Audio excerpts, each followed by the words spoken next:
அடியாரை நைய வைத்தார். நல்லூர்ல இறைவனோட திருவடியை தன்னோட தலையில தாங்கின அந்த சந்தோஷத்தோடயே நாவுக்கரசர் பெருமான் அங்கிருந்து கிளம்பி திங்களூர் போறாரு. திங்களூர் உள்ள நுழைஞ்சதுமே எங்க பார்த்தாலுமே திருநாவுக்கரசர் தண்ணீர் பந்தல், திருநாவுக்கரசர் அன்னதான சத்திரம், திருநாவுக்கரசர் மோர் பந்தல் அப்படின்னு சொல்லிட்டு நாவுக்கரசர் பெயராலேயே எல்லா தொண்டும் பண்ணப்பட்டிருக்கு. இதை யாரு பண்ணியிருக்காங்க அப்படின்ற அந்த குழப்பம் அங்க வருது. அப்போ அங்க இருக்கிறவங்க எல்லாருமே சொல்றாங்க, அப்பூதியடிகள் அப்படின்னு சொல்லிட்டு ஒருத்தர் இங்க இருக்காரு, அவருக்கு உங்க மேல அளவு கடந்த அன்பும் மரியாதையும் இருக்கு. அவருதான் தான் பண்ணக்கூடிய அந்த தான தர்மங்கள் எல்லாத்துக்குமே உங்களோட பேர் வச்சு அவர் பண்ணிட்டு இருக்காரு அப்படின்னு சொல்றாங்க. அதோட மட்டும் இல்லாம அவரோட குழந்தைங்களுக்கும் மூத்த திருநாவுக்கரசு, இளைய திருநாவுக்கரசு அப்படின்னு சொல்லிட்டு உங்க பேரை தான் வச்சிருக்காரு அப்படின்னு சொன்னதுமே நாவுக்கரசருக்கு அப்பூதியடிகளை பார்க்கணும் அப்படின்னு சொல்லிட்டு ஒரு ஆர்வம் வருது. அப்பர் பெருமான் அங்க வந்திருக்காரு அப்படின்னு தெரிஞ்சதுமே அப்பூதியடிகளுக்கும் சந்தோஷம் தாங்கல. அந்த நாளுக்காக தானே அவரும் காத்துட்டு இருந்தாரு. உடனே அவரே நேர்ல வந்து பூரண கும்ப மரியாதையோட நாவுக்கரசர் பெருமான தன்னோட வீட்டுக்கு கூட்டிட்டு போய் அவரை சாப்பிட வைக்கிறதுக்காக அறுசுவை உணவு அங்க தயார் பண்றாங்க. தன்னோட மூத்த மகனை வாழை இலை தோட்டத்துக்கு இலை பறிக்கிறதுக்காக அனுப்புறாங்க. அந்த குழந்தையும் அங்க போயிட்டு ஒரு பெரிய நல்ல வாழை இலைய பறிச்சுட்டு வந்து தன்னோட தந்தை கிட்ட கொடுத்துட்டு ஒரு வார்த்தை சொல்லுது, அப்பா தோட்டத்துல வாழை இலையை நான் கட் பண்ணும் போது கொடிய விஷமுள்ள ஒரு நாகம் என்னை தீண்டிருச்சு அப்படின்னு சொல்லிட்டு நாவுக்கரசர் பெருமான் கண்டிப்பா சாப்பிடணும் அப்படின்ற வார்த்தையும் சொல்லிட்டு அப்படியே மயங்கி விழுந்துருது. கொஞ்சம் யோசிச்சு பாருங்களேன், தோட்டத்துல அந்த பாம்பை பார்த்த உடனே அவன் இலையே வேணாம் அப்படின்னு சொல்லி பயந்து ஓடி வந்திருக்கலாம், இல்ல அந்த பாம்பு தீண்டினதுக்கு அப்புறமா கத்தி இருக்கலாம், அலறி இருக்கலாம், அங்கேயே மயக்கம் போட்டு கூட விழுந்திருக்கலாம். ஆனா இது எதுவுமே பண்ணாம நேரா அந்த இலையை எடுத்துட்டு வந்து தன்னோட பெற்றோர்கள் கிட்ட கொடுத்துட்டு இந்த விஷயத்தையும் சொல்றான் அப்படின்னா இந்த குழந்தையோட மனசுல கூட நாவுக்கரசர் பெருமான் எந்த அளவுக்கு உயர்ந்த இடத்துல இருக்காரு. அவனுக்கு நாவுக்கரசர் பெருமானோட பெருமையும் தெரியும், தன்னோட அப்பா அப்பூதியடிகள் அவர் மேல வச்சிருக்கக்கூடிய அந்த அன்பும் மரியாதையும் நல்லாவே தெரியும்.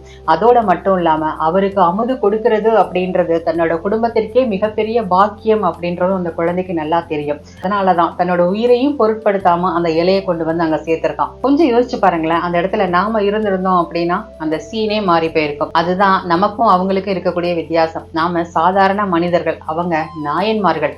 அப்பூதியடிகளும் அவரோட மனைவியும் அந்த குழந்தைய ஒரு ஓரமா படுக்க வச்சுட்டு இந்த விஷயம் நாவுக்கரசர் பெருமானுக்கு தெரிஞ்சது அப்படின்னா அவர் இங்க சாப்பிட மாட்டாரு அப்படின்றதுனால எந்த ஒரு உணர்வையுமே வெளிக்காட்டிக்காம அவருக்கு அன்னம் கொடுக்கறதுலயே மும்முரமா இருக்காங்க. ஆனா நாவுக்கரசர் பெருமானுக்கு இந்த விஷயம் தெரியாமலா இருக்கும். சாப்பிடுறதுக்கு முன்னாடி எல்லாருக்குமே விபூதி கொடுக்கணும்னு சொல்லிட்டு எல்லாரையுமே நாவுக்கரசர் கூப்பிடுறாரு. அப்போ வேற வழியே இல்லாத காரணத்தினால அப்பூதியடிகள் நடந்த விஷயத்த சொன்னதுமே அந்த குழந்தைய அப்படியே தூக்கிட்டு போய் திங்களூர்ல இருக்கக்கூடிய கைலாசநாதர் கோயில்ல படுக்க வச்சு நாவுக்கரசர் பெருமான் ஒரு அழகான பதிகம் பாடுறாரு. ஒன்று கொலாம் அவர் சிந்தை உயர்வரை அப்படின்ற அந்த பதிகம் பாடி முடிச்சதுமே அந்த குழந்தை தூக்கத்துல இருந்து எழுந்திருக்கிற மாதிரி எழுந்திருச்சு நிக்குது. இத பார்த்ததுமே அங்க இருக்கக்கூடிய எல்லா மக்களுமே ஆச்சரியமா பாக்குறாங்க. இந்த அற்புதத்தை அங்க நிகழ்த்திட்டு நாவுக்கரசர் பெருமான் அப்பூதியடிகளோட அவரோட வீட்டுக்கு வந்து அங்கேயே சில நாள் வந்து தங்கி இருக்காரு. அங்க இருந்து கிளம்பி திருவாரூர் தியாகராஜ சுவாமி கோயிலுக்கு போயிட்டு அங்க தியாகராஜரை தரிசனம் பண்ணதுக்கு அப்புறமா திருப்புகழூர் போறாரு. திருப்புகழூர்ல ஏற்கனவே ஞானசம்பந்தர் பெருமான் முருகநாயனார் கூட தங்கியிருக்காரு. இவரும் அங்க போய் ஞானசம்பந்தர் பெருமான் கூடயும் முருகநாயனார் கூடயும் கொஞ்ச காலம் தங்கி இருந்ததுக்கு அப்புறமா அங்க இருந்து ஞானசம்பந்தரும் நாவுக்கரசர் பெருமானும் சேர்ந்தே யாத்திரை கிளம்புறாங்க. திருவிழி மிளலை அப்படின்ற இடத்துக்கு போறாங்க. அங்க திருவிழி நாதேஸ்வரரை வணங்கி பல பதிகங்கள் பாடுறாங்க. கொஞ்ச காலம் அங்கேயே தங்கி இருக்காங்க. அந்த ஊர்ல கடுமையான பஞ்சம் ஏற்படுது. மக்கள் எல்லாரும் பசியிலையும் பட்டினிலையும் வாடுறாங்க. இவங்க ரெண்டு பேருக்கும் மனசே தாங்கல. இறைவன் கிட்ட இந்த பஞ்சத்துல இருந்து மக்களை காப்பாத்தணும் அப்படின்னு சொல்லிட்டு ரெண்டு பேரும் மனம் உருகி வேண்டாங்க. அப்போ இவங்க ரெண்டு பேரோட கடவுளையுமே ஈசன் தோன்றி கொடிமரத்தோட கிழக்கு மற்றும் மேற்கு இரண்டு பக்கங்கள்லயும் நான் ஆளுக்கு ஒரு பொற்காசு தினமுமே வைக்கிறேன், அந்த பொற்காசை எடுத்து இந்த மக்களோட பசிப்பினியை நீங்க போக்குங்க அப்படின்னு சொல்லிட்டு சொல்றாரு. காலையில அங்க போய் பார்த்ததுமே கிழக்கு மற்றும் மேற்கு ரெண்டு பக்கத்திலயுமே ரெண்டு பொற்காசுகள் இறைவன் வச்சிருக்காரு. அதை எடுத்து மக்களோட பசிப்பினியை இவங்க தீர்க்க ஆரம்பிக்கிறாங்க. இது தொடர்ந்து சில நாள் போகுது. கொஞ்ச நாள்லயே இறைவனோட அருளால அந்த ஊர்ல பஞ்சம் தீர்ந்துருது. அங்க இருந்து ரெண்டு பேருமே கிளம்பி வேதாரண்யம் போறாங்க. திருமறைக்காடு வேதாரண்யேஸ்வரர் கோவில். அங்க என்ன நடந்திருந்துச்சு அப்படின்னா வேதங்கள் எல்லாமே வந்து சிவபெருமான வழிபட்டு பல வரங்கள் வாங்கினதுக்கு அப்புறமா அங்க இருந்து கிளம்பி போகும்போது அந்த கோவிலோட மெயின் கதவை சாத்திட்டு போயிருது. அதற்கப்புறமா அந்த கோயிலோட கதவை யாராலையுமே திறக்க முடியல. அதனால ஊர் மக்கள் என்ன பண்றாங்க அப்படின்னா, சுவாமி தரிசனம் பண்ணணும் அப்படின்றதுக்காக அந்த மெயின் கதவுக்கு பக்கத்திலேயே சின்னதா ஒரு வழி உருவாக்கி அதன் வழியா போயிட்டு சுவாமி தரிசனம் பண்ணிட்டு வந்துட்டு இருக்காங்க. ஞானசம்பந்தர் பெருமானும் நாவுக்கரசர் பெருமானும் அங்க வந்ததுக்கு அப்புறமா ஞானசம்பந்தர் பெருமான் நாவுக்கரசர் கிட்ட சொல்றாரு, அப்பரே அந்த சின்ன வழியா நாம உள்ள போய் இறைவனை தரிசிப்பதை விட இந்த பெரிய நேர் வழியில போய் நம்ம இறைவனை தரிசிக்கலாம், கதவு திறக்கிறதுக்காக நீங்க ஒரு பாட்டு பாடுங்க அப்படின்னு சொல்றாரு. நாவுக்கரசர் பெருமானும் இறைவனை வேண்டிட்டு பண்ணின் நேர்மொழியால் அப்படின்னு சொல்லிட்டு ஒரு பாடல் பாடுறாரு. கதவு திறக்கல. அதுக்கப்புறமா இன்னொரு பாடலும் பாடுறாரு. உடனே கதவு திறந்துருது. ரெண்டு பேருமே அந்த வழியா உள்ள போயிட்டு இறைவனை தரிசனம் பண்ணிட்டு வந்ததுக்கு அப்புறமா திறந்திருக்கக்கூடிய அந்த கதவை மூடணும் இல்லையா? இப்போ நாவுக்கரசர் பெருமான் ஞானசம்பந்தர் கிட்ட சொல்றாரு, இப்போ நீங்க ஒரு பாடல் பாடி இந்த கதவை மூட வைங்க, அப்போதான் இதுக்கு மேல இந்த கதவை திறந்து மூடுறதுக்கு எல்லாரும் வசதியா இருக்கும் அப்படின்னு சொன்னதுமே ஞானசம்பந்தர் ஒரு பாடல் பாடுறாரு. உடனே கதவு மூடிடுது. ரெண்டு பேருமே அங்க இருந்து கிளம்பி போயிடுறாங்க. ஆனாலும் நாவுக்கரசர் பெருமானுக்கு மனசுக்குள்ள ஒரு குழப்பம். ஞானசம்பந்தர் பெருமான் ஒரே ஒரு பாடல் பாடினதுமே கதவு உடனே மூடிருச்சு. ஆனா நான் 2 பாடல் பாடினதானே கதவு திறந்தது.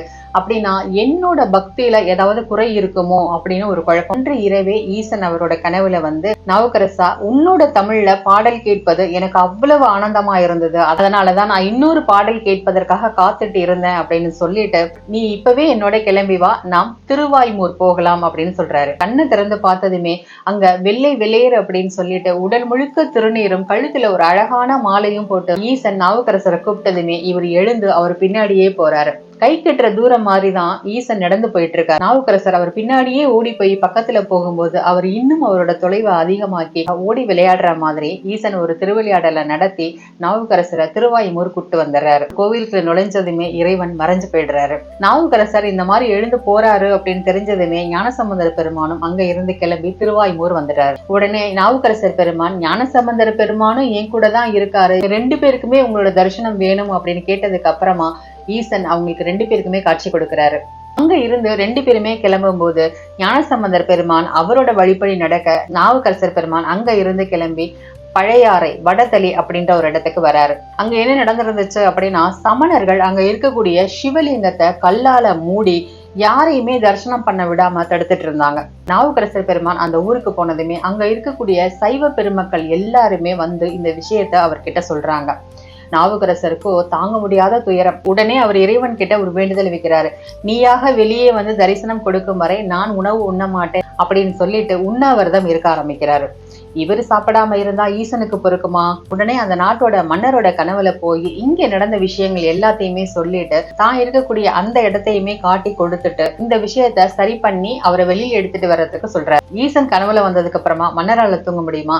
அவரு அங்க இருந்து வந்து இங்க நடக்கக்கூடிய விஷயங்கள் எல்லாத்தையுமே பார்த்து சிவபெருமான் சொன்ன இடத்துல இருந்து சிவலிங்கத்தை எடுத்ததுக்கு அப்புறமா அங்க இருக்கக்கூடிய சமண பள்ளிகள் எல்லாத்தையுமே இடிச்சு சமணர்கள் எல்லாரையுமே அப்புறப்படுத்திட்டு அங்க ஒரு அழகான சிவன் கோயிலை கட்டுறாரு.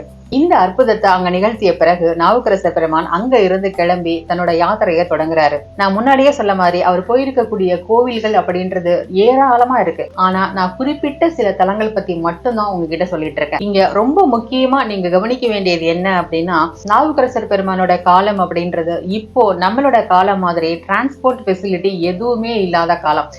எங்க போனாலுமே அவங்க நடந்தே தான் போகணும். அப்படிதான் எல்லா கோவில்களுக்கும் எல்லா இடங்களுக்குமே அவர் நடந்தே தான் போய் இறைவனை தரிசனம் பண்ணியிருக்காரு. இந்த ஒரு விஷயத்தின் மூலமாகவே அவரோட சிவபக்தியும் அவரோட சிவத்தொண்டும் நம்ம கண்டிப்பா புரிஞ்சுக்கணும். அப்படி யாத்திரை போற வழியில அவர் போகணும்னு ஆசைப்பட்ட இன்னொரு இடம் திருப்பைங்கிலி. அந்த இடத்துக்கு போகணும்னு சொல்லிட்டு அவர் கிளம்பி நடந்து போயிட்டே இருக்காரு. கோடை வெயில் கொளுத்துது, பசி மயக்கம் வேற, குடிக்க தண்ணீர் கூட இல்லாம நாக்கு அப்படியே வறண்டு போகுது. கரடு முரடான அந்த பாதையில அப்படியே சோர்வா நடந்து போயிட்டே இருக்காரு. இவர் இப்படி இருக்கிறது அந்த ஈசனுக்கு தெரியாமலா இருக்கும். உடனே ஈசன் கிளம்பி வந்து கரடுமுறையான பாதையில ஒரு அழகான குளத்தையும் அதை சுத்தி சில மரங்களையும் உண்டு பண்ணிட்டு ஒரு அந்தனர் வேடத்துல கையில பொதி சோரோட காத்துட்டு இருக்காரு. இவரு அந்த இடத்துக்கு போனதுமே அந்தனர் நாவுக்கரசர் பெருமான் கிட்ட சொல்றாரு, ஐயா நீங்க ரொம்ப களைப்பா இருக்கீங்க, என் கையில பொதி சோறு இருக்கு, நீங்க கொஞ்சம் சாப்பிட்டுட்டு ஓய்வு எடுத்துட்டு அதுக்கப்புறமா நீங்க கிளம்பலாமே அப்படின்னு சொன்னதுமே நாவுக்கரசருக்கு அந்த சமயம் அது ரொம்ப தேவைப்பட்டுச்சு. அந்த பொதி சோரை வாங்கி சாப்பிட்டுட்டு அந்த குளத்துல இருக்கக்கூடிய நீரை குடிச்சிட்டு கொஞ்ச நேரம் அங்க ஓய்வு எடுத்துட்டு அதுக்கப்புறமா அங்க இருந்து கிளம்புறாரு. அப்போ அந்த அந்தனர் கேட்கிறாரு, நீங்க எங்க போகணும் அப்படின்னு சொல்லிட்டு. நான் திருப்பைங்கிலி போறேன் அப்படின்னு சொன்னதும், நானும் அங்கதான் போறேன் அப்படின்னு சொல்லிட்டு 2 பேரும் சேர்ந்து அப்படியே பேசிக்கிட்டே நடந்து போறாங்க. திருப்பைங்கிலி கோவில் உள்ள போனதுமே அந்த அந்தனர் அப்படியே மறைஞ்சு போயிடுறாரு. நாவுக்கரசர் பெருமானுக்கோ ஒரே அதிர்ச்சி, ஆனாலும் சந்தோஷம் தாங்கல. அந்தனர் வேடத்துல வந்தது சிவபெருமான் தான் அப்படின்னு தெரிஞ்சதுமே, இறைவா நீயா என் கூட இவ்வளவு நேரம் நடந்து வந்த, எனக்கு தெரியாமலேயே போயிருச்சே அப்படின்னு சொல்லிட்டு ஆனந்த கண்ணீர் வடிக்கிறாரு. அப்பர் பெருமானோட பக்திக்கு தான் கூட இருப்பது இறைவன் தான் அப்படின்னு தெரியாம போறதுக்கு வாய்ப்பே இல்லைங்க. ஆனாலும் இறைவன் அவரோட திருவிளையாடல் மூலமாக ஏற்படுத்திய அந்த மாயை தான் அதுக்கு காரணமே. நாவுக்கரசர் பெருமான் கூட ஒரு நண்பரை போல பேசிக்கிட்டே அவர் கூட நடக்கணும் அப்படின்னு இறைவன் நினைச்சிருப்பாரு போல. இங்க இருந்து கிளம்பி அவர் நிறைய இடங்களுக்கு போறாரு. காளகஸ்தி வராரு. அங்க பொன்முகலி ஆத்துல குளிச்சுட்டு கண்ணப்ப நாயனாரை அங்க இருக்கக்கூடிய ஈசனையும் வணங்கிட்டு அங்க இருந்து கிளம்பி காசி விஸ்வநாதரை பார்க்கணும் அப்படின்னு ஆசைப்பட்டு அங்க போறாரு. காசியில இறைவனை தரிசனம் பண்ணதுக்கு அப்புறமா அவருக்கு ஒரு மிகப்பெரிய ஆசை வருது. கைலாயத்துல எம்பெருமான் எப்படி இருப்பாரு, அந்த காட்சியை பார்க்கணும் அப்படின்னு ஆசைப்பட்டு கைலாயம் போகணும் அப்படின்னு கிளம்புறாரு. கூட இருக்கிறவங்க எல்லாருமே சொல்றாங்க அது மிகவும் கடினமான ஒரு செயல் அப்படின்னு சொல்லிட்டு. ஆனாலும் நான் கைலாயம் போயே தீருவேன் அப்படின்னு அடம் பிடிச்சிட்டு அங்க இருந்து நடந்தே கைலாயம் கிளம்புறாரு. நடந்து போற தூரமா அது நடக்க நடக்க நடக்க அவரோட கால்கள் இருக்கக்கூடிய அந்த சதைகள் எல்லாமே வளண்டு அப்படியே ரத்தமா வெளியில வருது. காலால நடக்க முடியல அப்படின்றதுனால சரி கைகளால நடக்கலாம் அப்படின்னு சொல்லிட்டு தன்னோட 2 கையையுமே கீழே ஊனி அப்படியே நடந்து போறாரு. கொஞ்ச நேரத்துல கைகள்ல இருக்கக்கூடிய அந்த சதைகளும் வளண்டு அங்கேயும் ரத்தமா வர ஆரம்பிக்குது. கையாலையும் காலாலையும் முடியல அப்படின்றதுனால தன்னோட சரீரத்தால, அதாவது அங்க பிரதர்ஷனம் பண்ணியே கடக்கணும் அப்படின்னு சொல்லிட்டு அங்க பிரதர்ஷனம் பண்ணியே போறாரு. ஆனாலும் அவரோட உடம்புல இருக்கக்கூடிய அந்த சதைகள் எல்லாமே வளண்டு அங்க இருந்தும் ரத்தங்கள் வர ஆரம்பிக்குது. ஒரு கட்டத்துக்கு மேல தன்னோட கையால காலால உடம்பால எதுவுமே பண்ண முடியாத ஒரு நிலையில நாவுக்கரசர் பெருமான் அப்படியே படுத்திருக்காரு. அப்போ அங்க ஒரு முனிவர் காட்சி கொடுக்கிறார். நீங்க எங்க போறீங்க அப்படின்னு நாவுக்கரசர் கிட்ட கேட்டதுமே நான் கைலாயம் போறேன் அப்படின்னு இவர் சொல்றாரு. எத்தனையோ தவ முனிவர்கள் பார்க்க முயன்றும் அவங்களுக்கே கிடைக்காத ஒரு காட்சி ஒரு மானிடரான உனக்கு எப்படி கிடைக்கும் அப்படின்னு அவர் கேட்டதுமே, இல்ல நான் என் உயிரே போனாலும் கைலாயத்திற்கு சென்று இறைவனை தரிசனம் பண்ணியே தீருவேன் அப்படின்னு ரொம்ப உறுதியா சொல்றாரு. அந்த நிமிஷம் அந்த முனிவர் அங்க இருந்து மறைஞ்சு போயிடுறாரு. ஒரு அசிரிரி ஒலிக்குது. நாவுக்கரசா எழுந்துரு அப்படின்னு சொல்லுது. அந்த சத்தம் கேட்டு நாவுக்கரசர் எழுந்ததுமே அவரோட உடல் முழுவதுமே சரியாயி பழைய மாறிடுது. இங்க இருக்கக்கூடிய தடாகத்துல மூழ்கி நீ திருவையாறுல எழுந்து வா, அங்க நீ கேட்ட தரிசனம் உனக்கு கிடைக்கும் அப்படின்னு சொல்றாரு. நாவுக்கரசர் பெருமானுக்கு ஒரே சந்தோஷம். ஆனா நமக்கு இதெல்லாம் சாத்தியமா அப்படின்னு ஒரு சந்தேகம். நம்ம சயின்ஸால இதெல்லாம் நினைச்சு கூட பார்க்க முடியாதுங்க. அவர் எங்க இருக்காரு, காசி தாண்டி கைலாயம் போற வழியில எங்கேயோ பாதி தூரத்துல இருக்கிறாரு. அந்த இடத்துல இருக்கக்கூடிய ஒரு குளத்துல மூழ்கி திருவையாறுல எழுந்திருக்கிறது அப்படின்றது சாத்தியமா யோசிச்சா அதுதாங்க அந்த சர்வேஸ்வரன். அவரு நினைச்சா என்ன வேணா பண்ணுவாரு. ஒரு நொடியில ஒருத்தரோட வாழ்க்கையே அவரால் மாத்த முடியும். ஆனா நாம பண்ண வேண்டியதெல்லாம் அப்பர் பெருமான் மாதிரி அவர் மேல உண்மையான அன்பும் பக்தியும் மட்டும்தான். நாவுக்கரசர் பெருமான் எந்த ஒரு சந்தேகமுமே இல்லாம ஓம் நம சிவாயா அப்படின்ற அந்த பஞ்சாட்சரம் ஜபித்தபடியே அந்த தடாகத்துல மூழ்கி திருவையாறுல எழுந்து கரையேறாரு. சந்தோஷமா கோவிலுக்குள்ள போறாரு. அங்க வெள்ளி பனிமலைய அப்படியே உருக்குன மாதிரி கைலாய மலை காட்சி கொடுக்குது. எம்பெருமான் உமையம்மையோடு அங்க உட்கார்ந்துருக்காரு. சுற்றிலுமே தேவர்கள், முனிவர்கள், சிவகணங்கள், பிரம்மா, விஷ்ணு, முருகன், விநாயகர் இப்படி எல்லாருமே இருக்காங்க. அப்படி ஒரு அற்புதமான ஒரு காட்சியை பார்த்து மெய் மறந்து ஆனந்த கண்ணீரோட மாதர் பிறை கன்னியானை அப்படின்னு ஆரம்பிக்கக்கூடிய அந்த அழகான பதிகத்தை பாடுறாரு. இறைவனோட அந்த காட்சியை பார்த்து அந்த சந்தோஷத்துல குதிக்கிறாரு, ஆடுறாரு, பாடுறாரு, அப்படியே ஆனந்த கூத்தடுறாரு. மனசு முழுக்க சந்தோஷம் நிறைஞ்சிருக்கு. இறைவனை எல்லா விதத்திலையுமே தரிசனம் பண்ணின அந்த ஒரு நிறைவு அவருக்கு இருக்கு. அங்க இருந்து கிளம்பி அப்படியே பல கோவில்களை தரிசனம் பண்ணிட்டு இறுதியா திருப்புகழூர் வந்து சேர்றாரு. அங்க தன்னோட உழவார பணியை செஞ்சுட்டு இருக்காரு. அப்போ இறைவன் இவருக்கு இன்னும் பொன் பொருள் மேல ஆசை இல்லாம தான் இருக்காரா அப்படின்னு சோதிக்கணும்னு நினைக்கிறாரு. இவர் கோவில்ல உழவார பணி செஞ்சு சுத்தப்படுத்திட்டு இருக்கும் போது பொண்ணு, மணி, நவரத்னம், வைரம், வைடூரியம் இப்படி அத்தனை விஷயங்களையுமே அங்க வரவழைக்கிறாரு. ஆனா நாவுக்கரசர் பெருமான் ஒரு சாதாரண கல்லை எப்படி கொத்தி போடுவாரோ அதே மாதிரி இவர் கொடுத்த அத்தனை தங்கம், வைரம், வைடூரியம் எல்லாத்தையுமே கொத்தி அவர் பாட்டுக்கு போட்டுட்டே இருக்காரு. அவருக்கு இந்த ஆசை இல்லை அப்படின்னு தெரிஞ்சிருது. உடனே தேவலோக கன்னியர்களை வரவழைச்சு நாவுக்கரசரை முன்னாடி நடனம் ஆட வைக்கிறாரு. அவங்க எல்லா விதத்திலையுமே நாவுக்கரசரை டிஸ்டர்ப் பண்றாங்க. ஆனா நாவுக்கரசர் அது எதுக்குமே அசரல. அவங்க கிட்ட அவர் சொல்றாரு, என்னோட மனசு சுந்தர ரூபமாக இருக்கக்கூடிய அந்த தியாகேச பெருமான் மேல மட்டும்தான் இருக்கு. அவரை மட்டும்தான் என்னால நினைக்க முடியும். உங்க யாராலையுமே என்ன எதுவுமே பண்ண முடியாது. தயவு செய்து நீங்க இங்க இருந்து கிளம்பிருங்க அப்படின்னு சொல்றாரு. அவரை எதுவுமே பண்ண முடியாத அந்த சூழ்நிலையில அவரை வணங்கிட்டு அந்த பெண்களும் கிளம்பி போயிடுறாங்க. இங்க உங்க எல்லாருக்குமே ஒரு சந்தேகம் வரலாம். இத்தனை அற்புதங்களையும் தாண்டி இந்த நிலையிலையும் எதற்கு சிவபெருமான் நாவுக்கரசர் பெருமானுக்கு சோதனை வைக்கணும் அப்படின்னு சொல்லிட்டு, உண்மையை சொல்லணும் அப்படின்னா இறைவன் அவரை சோதனை பண்ணல. அவரோட உண்மையான பக்தியையும் தூய்மையையும் இந்த உலகிற்கு எடுத்து காட்டணும் அப்படின்னு சொல்லிட்டு அவர் நிகழ்த்திய ஒரு திருவிளையாடல் தான் அது. உழவார பணி அப்படின்றது வெறும் உடல் உழைப்பு கிடையாதுங்க. அது ஒரு ஆன்மாவின் அகந்தையை அழிக்கும் மிகப்பெரிய பக்தி நிலை. அத இந்த உலகத்திற்கு புரிய வைக்கணும்ல, அதற்காக நடந்த திருவிளையாடல் தான் அது. நாவுக்கரசர் புல்லையும் கல்லையும் தூக்கி போடுற மாதிரி தான் அங்க கிடைச்ச முத்துக்களையும் நவமணிகளையும் சாதாரண கற்கள் மாதிரி தான் தூக்கி போட்டாரு. இது எதை புரிய வைக்கிறது தெரியுமா? இறைவனோட தொண்டிற்கு முன்னாடி இவ்வுலக பெரும் செல்வங்கள் எல்லாமே வெறும் தூசி அப்படின்றதான் புரிய வைக்குது. ஆன்மீகத்தின் இறுதி நிலையான முக்தி நிலைக்கு போறதுக்கு முன்னாடி இந்த உலகத்தின் ஆக பெரும் மாயைகளான மண், பெண், பொன் இந்த மூன்றும் ஒரு ஆன்மாவின் பற்றற்ற நிலையை அசைக்க முடியுதா அப்படின்னு இந்த பிரபஞ்சம் சோதனை பண்ணுங்க. ஆனா அப்பர் பெருமானோ, தேவலோக ரம்பையர்கள் நடனமாடி தொந்தரவு செய்த போதும் என் மனதில் இருப்பது ஈசன் மட்டுமே, அவரை தவிர வேறு எதற்குமே இடமில்லை அப்படின்னு சொன்னதன் மூலமாக ஒரு உண்மையான சிவபக்தன் எப்படி இருக்க வேண்டும் அப்படின்றத இந்த உலகிற்கு எடுத்துக்காட்டாக அவர் நிரூபிச்சு காட்டியிருக்காரு. நாவுக்கரசர் பெருமானுக்கு 81 வயசு ஆனதுமே அவருக்கு இவ்வுலக வாழ்க்கை போதும், இறைவனின் திருவடிகளை அடைய வேண்டும் அப்படின்ற அந்த ஒரு எண்ணம் மேலோங்குது.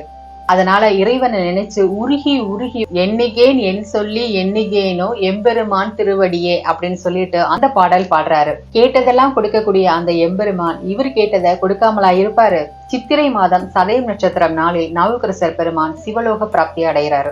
இப்பவும் திருப்புகலூர்ல சித்திரை மாதம் சதயம் நட்சத்திரத்துல இவரோட குரு பூஜை ரொம்ப சிறப்பா விமர்சையா கொண்டாடப்படுது. இதுதாங்க முற்பிறவியில் வாகீசராக இருந்து இந்த பிறவியில மருள்நிக்கியாராக பிறந்து தர்மசேனராக மாறி திருநாவுக்கரசர் அப்படின்னு எம்பெருமானால் பெயர் சூட்டப்பட்டு அப்பரே அப்படின்னு சொல்லிட்டு அன்போடு அழைக்கப்பட்டு நாயன்மார்கள் வரிசையில் இடம் பிடிச்சிருக்கக்கூடிய திருநாவுக்கரசு நாயன்மாரோட வாழ்க்கை வரலாறு சொல்ல சொல்ல திகட்டாத ஒரு சரித்திரம். பெரிய கடல் மாதிரி இருக்கிற விஷயத்துல நான் ரொம்ப கொஞ்சமா தான் உங்களுக்கு சொல்லியிருக்கேன். எவ்வளவு சோதனைகள், எப்பேற்பட்ட தடைகள் வந்தாலும் எல்லாத்தையுமே தாண்டி எம்பெருமான் திருவடிகள் மட்டுமே முக்கியம் அப்படின்னு நமக்கு வாழ்ந்து காட்டி நிரூபிச்சிருக்கக்கூடிய ஒரு நாயன்மார் தான் இவரு. மீண்டும் ஒரு நாயன்மார் பதிவில் நாம் சந்திக்கும் வரை ஆனந்தம், ஆத்மானந்தம். நன்றி. புவி வாழ்த்த வாழ்க.